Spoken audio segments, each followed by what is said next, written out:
Hello, my name is Damien Graham and I work for the City of Raleigh, and I am joined today by our Mayor, Baldwin. Mayor, good to see you. Good to see you, Damien. This is a brand new video series that we are starting. We're very excited about this new opportunity, frankly, because we have been at home forever. But what is this new concept? So we are going to go out in the community, work with each council member, go to a place in their district that has some meaning to them that they want to share with the public. We haven't had that opportunity to really get out, and this is an opportunity to do that, to tell a story, to talk about what we're doing, what our hopes are, what we want to accomplish. So, it really is that opportunity to share with the public what's happening in our city that they might not get to see otherwise because of COVID in part, but because everybody is still being cautious. But, this is an opportunity to share a story. Absolutely. So let's get right to it. So there's been a lot going on with council and with the city over the past year. It's now springtime. It seems like it's pollen festival. You can hear the birds overhead. The community's, I don't want to call it going back to normal, but people are starting to reemerge after this past year. What is the city doing to help the community get back out there and re-engage? The Downtown Raleigh Alliance held this very I think successful dine out downtown. They did it last week the week before on Fayetteville Street, last week on Glenwood South. They'll be going to different areas all through the months of June. So it's really a way to bring people back downtown. I know when I've been walking outside, I've seen families lining up to get into the museums. We haven't seen that in a year. And so it's wonderful to see life kind of emerging again. I know that our Emergency Services Department is starting to work with organizations again on the hospitality side to have them come out, start setting up potential outings, festivals, street fairs, things that people can do safely. And we're waiting for continued guidance from the governor's office on how we proceed with that, but those conversations have started. We're also see certain groups talking about bringing live music downtown.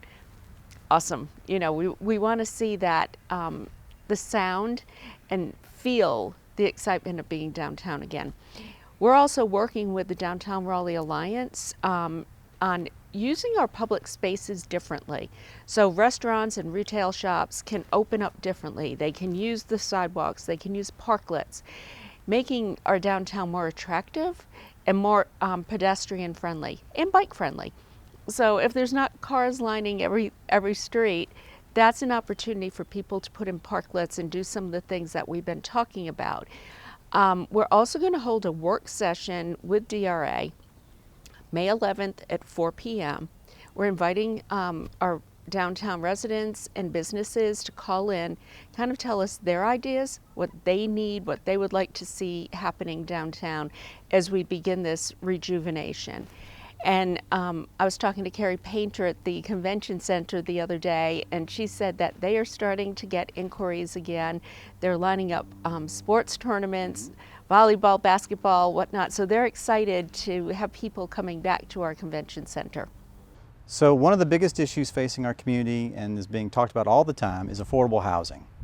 We are actually shooting this particular video today at Washington Terrace. Yes. One great example of affordable housing in our community. What is the city doing to address this important issue? Well, first off, we passed, with the help of 72% of the voters, a historic $80 million housing affordability bond. And, this is living proof of what we can do with that funding. We partnered with DHIC on this particular community. It was built without displacing anybody. Look at what we have here, community gardens, there's playgrounds, there's areas where people can gather. It's not affordable housing how most people think of it, but it is affordable housing. It's just that with our help and through partnerships, we can really create communities where people can flourish and live. So I think this is more of what we want to see, and this is more of what we want to do. Another thing that I'm really proud of is we, from the housing bond, have committed $3 million to the expansion of healing transitions. And for those who don't know Healing Transitions, that is a nonprofit that assists people with addiction issues. Many of them are homeless.